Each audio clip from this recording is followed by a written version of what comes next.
Okay, good morning mga ka-TH.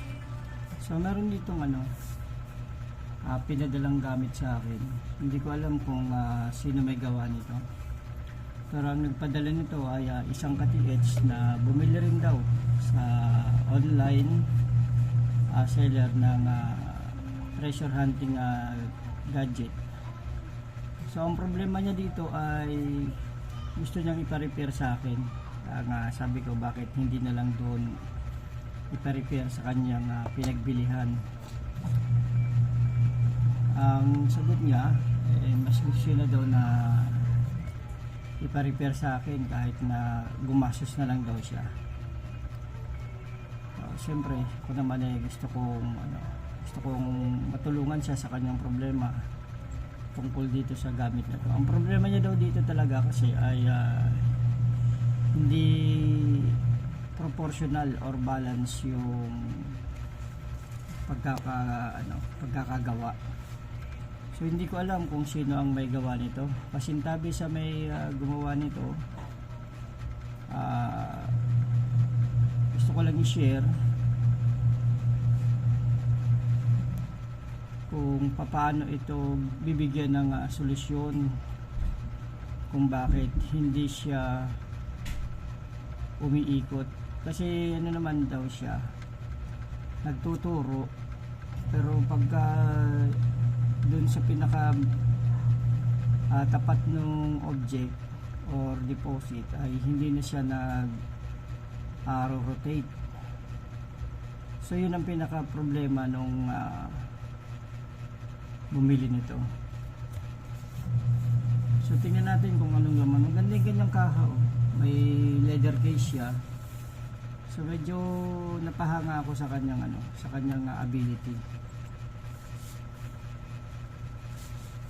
So ito yung may PVC rin siyang parang sa akin din, may PVC rin siyang holster. Tapos medyo malaki yung kanyang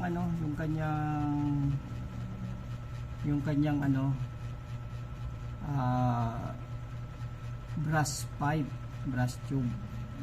Ito ay ang size nito ay 1 inch. Ayun, double antenna pala ito sa dulo. Ayan. So try natin kung bakit ang problema nito. Ano bang problema nito, bakit ang reklamo nung bumili ay hindi daw niya mapaikot. So, tingnan natin, try ko rin kasi sanay din ako gumamit ng mga ganito kasi gumagawa rin ako nito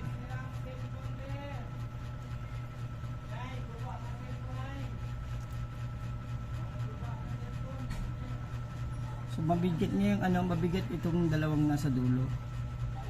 Kaya pag inano mo, permis lang siyang nakayuko. So pagka siguro mahirap siyang umikot nga.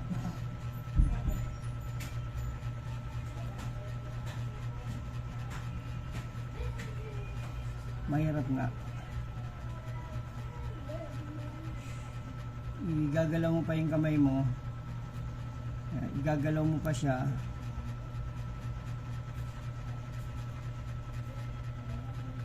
Para hindi siya nagtutuloy kasi hindi nga balance.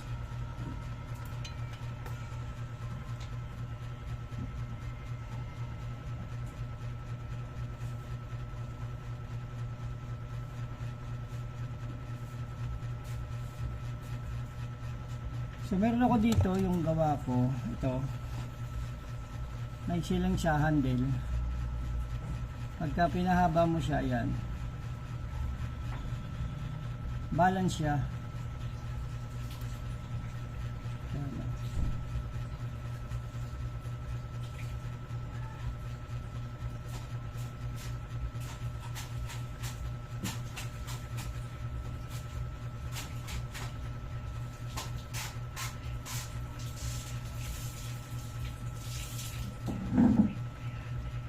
Mabilis siyang mag-rotate. So ang pinaka-solusyon ko dito ay iusog itong kanyang power load dito para mag-balance. Tapos itong dulo, masyado kasi mahaba yung kanyang rod eh. Siguro puputulan ko siya ng ganyan lang para hindi alanganin sa pagpihit kasi iiwas kayo. Total, binigyan na rin naman ako ng may-ari dito na bumili ng full authority kung ano yung gagawin kong desisyon para maano siya, magawa ko siyang fully functionable. So, lalagyan ko ito siguro, gagawin ko ay usog ko dito, tapos puputulin ko itong rod dito para maiksi lang siya, para mag-balance siya. So, usog ko siya rito, tapos putulin ko to para naman pag umikot siya hindi ka iilag kasi mahaba masyado eh. So kung umiksi siya, sakto lang. Ayun o. So pag parang maano siya,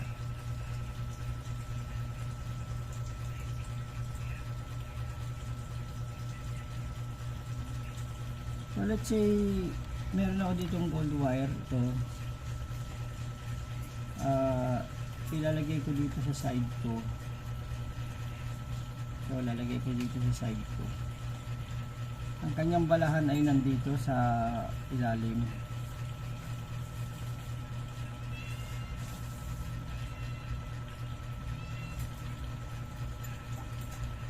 Sa PVC yung kanyang ano. Okay.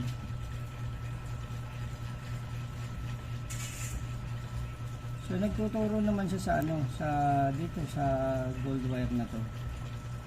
Accurate naman yung kanyang yung turo. Ang problema lang talaga dito ay hindi siya nag-rotate dahil mabigat yung dulo. Saka masyadong mahaba. So tumatama. Ayan, tumatama. Okay, so gawin na natin. Ang gagawin natin dito ay i-repair lang. At sana wag sumama yung may-ari ng gumawa nito dahil ito ay na-request lang sa akin na i-repair. Ano naman siya, accurate naman siya, nagtuturo naman talaga siya ng hinahanap mo. Kaya lang, yun nga, pag tumapat sa kagaya nito, ito, pag itatapat mo siya, nagyang huli siya ng bala.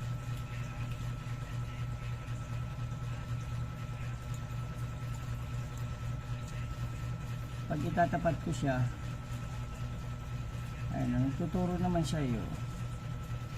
Kasi nandito siya. Ito. Ayan. Pagka ilipat ko dito,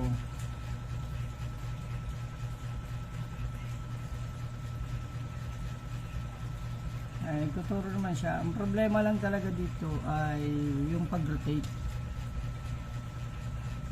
Bawa ito kagaya niya, no? Pag nakatapat na dapat dito sa object, ito, dapat mag-rotate siya.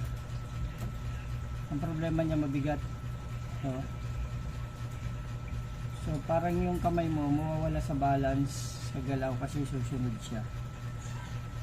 Okay, so gawan ko lang siya ng solusyon para maging fully functionable siya na nag-rotate. So, again, ito ay legit na nagtuturo naman siya ng hinahanap mo. Ang problema lang talaga dito ay hindi balance yung kanyang yung kanyang power load at kasi yung haba ng kanyang rod ay alanganin sa pagpihit. So, iilag ka iilag ka. Mas better kung maiksi siya hanggang dito. Ito lang para kasi mahaba na to para maging proportional lang yung balance, kasi kailangan yung balancer eh. Okay, so abangan nyo at tatapusin ko kung paano siya pag i-repair before and after. Pinakita ko lang sa inyo before and after, ay makikita nyo kung paano yung kanyang gagawin natin sa kanya na pagka i-innovate lang natin siya. So para sa akin okay naman siya, legit naman siya. Ang problema lang ay hindi proportional talaga yung kanyang haba, at naglagay pa dito kasi ng ng power load instead na dapat dito na lang, at dito ay meron din siyang maliit na lang siguro dito, ilalagay natin dito na ganitong power load din. Pero ito power load niya hindi natin aalisin, iuuro lang natin dito. Okay, so stay tuned lang kayo at mamaya papakita natin kung paano siya nagawa. Okay mga ka-TH, ito na yung yung kaninang pina-repair sa akin. So na-modify ko na siya, medyo para sa akin okay na siya, okay na. Ito yung kaninang nandito sa dulo, so in-adjust ko lang siya dito para magkaroon siya ng ng balance. At nag-add lang ako dito ng dalawang power load sa dulo na may mercury. Lagyan ko nitong liquid metal mercury. So kung ano yung power load na nakuha ko dito ay ibinalik ko lang din, tapos dinagdagan ko lang siya ng liquid metal mercury. Ganun din dito sa dulo, lagyan ko lang siya ng liquid metal mercury. At dito naman yan, so nilagyan ko rin siya ng ng blocker para pagka maglalagay ka ng load ay hindi sasabit yung kwintas dito sa may tornilyuhan dito. Yan. Tsaka naglagay rin ako dito ng konting power load na balancer para maging balance yung bigat. So kapag kainan mo siya, yan, maganda na yung niya, maganda na yung laro ng pihit niya.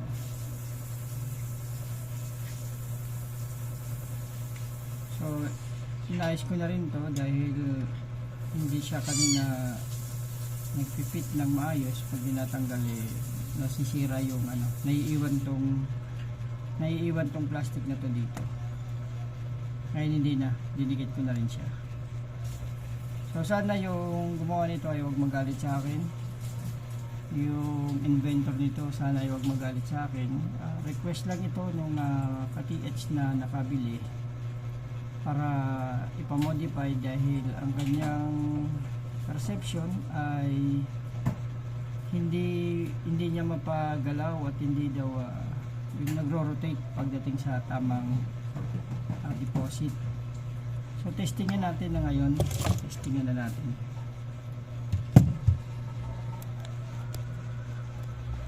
Yan, testingin natin. Maglalagay na ako ng bala. So kanina kung nakita nyo, paglagay ko ng bala, kita itong tornilyuhan na to. Yung tornilyo na to, makikita mo siya, ngayon hindi na. Yan, nilagyan ko ng stopper. So lalagyan ko na siya ng gold ring. Yan. At meron ako dito gold wire. So dito ko muna siya ilalagay. Yan. Ito. So tingnan natin kung mag-ano siya. Tuturo nga dyan sa gold wire na yan.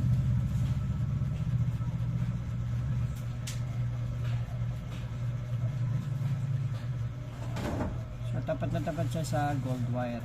Okay, so kung ilipat ko naman dito sa kabila yung gold wire, dito naman dito sa part na to, i-flip ko lang siya dito. So kung makikita nyo, ayun siya, ito.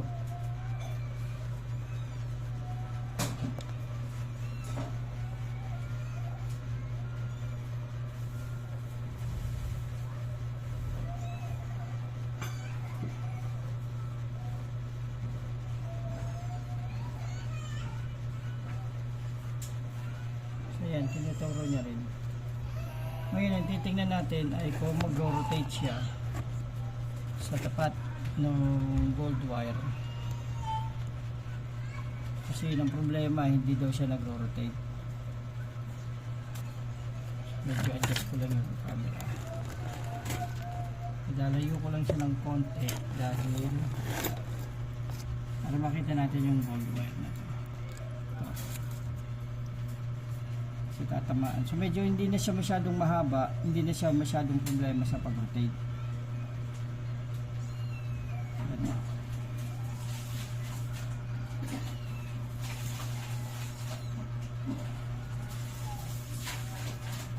So yun na.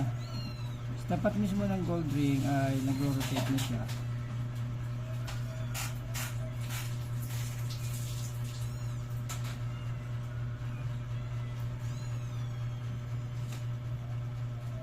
Malikot, mabigat kasi.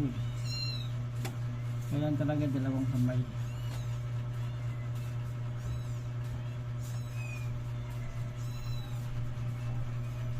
So yun na, nagro-rotate na siya sa tapat mismo ng gold ring. Problema niya kanina ay hindi siya pumipihit ng maayos dahil sa napipigilan.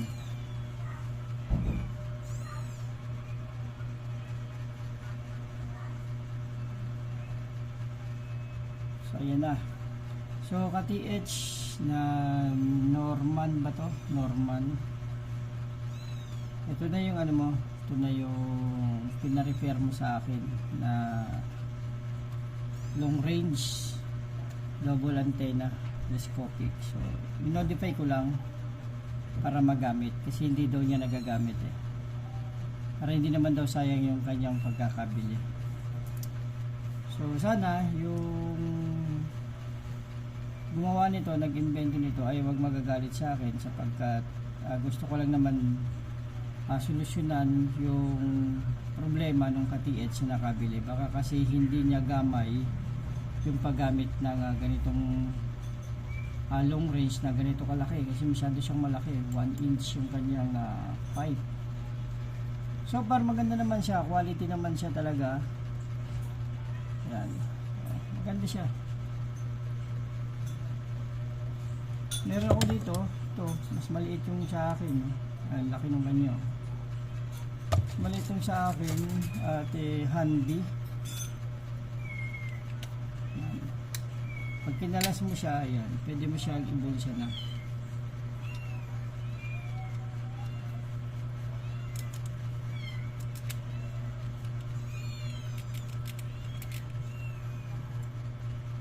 So, pag kinabit mo yung handle, yan, saka dito mo rin siya babalahan, ayun o. May stopper din ako nilalagay na ganyan talaga. At ito yung gold ring ko.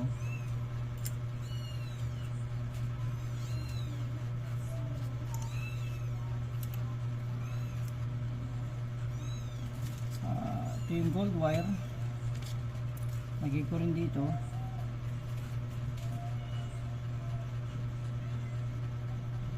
Tuturo niya yung gold wire na yan. Tapos pagka itapat ko rin siya dito sa tapat ng gold wire,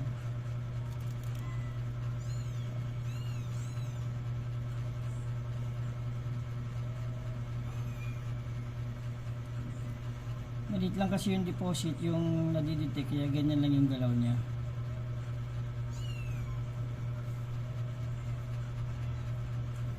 Okay. Excuse me, medyo nasamid lang.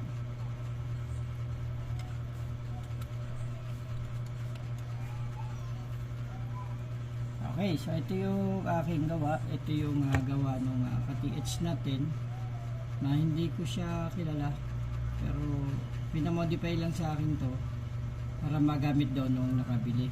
Dahil ang problema niya ay parang hindi daw niya magamit dahil parang kulang sa balance. Nilagyan ko lang siya ng balancer. Nilagyan ko siya ng balancer dito. At yung dating antenna niya na nandito, yung power load, inusog ko lang dito. At kung ano yung laman niya, ibinalik ko lang. Dinagdagan ko lang ng mercury liquid metal mercury dito tsaka dito. Okay, maraming salamat sa panonood. So sana yung ulitin ko, yung gumawa nito ay wala akong intensyon na bigyan siya ng kung ano pa mang salita. Basta ang sinasabi ko lang, ang may kagustuhan na ipa-repair ito ay ang nakabili at nag-request na gawan ko ng video para makita niya yung difference kung papaano yung before at saka yung after. Okay, maraming salamat mga katiits sa inyong panonood.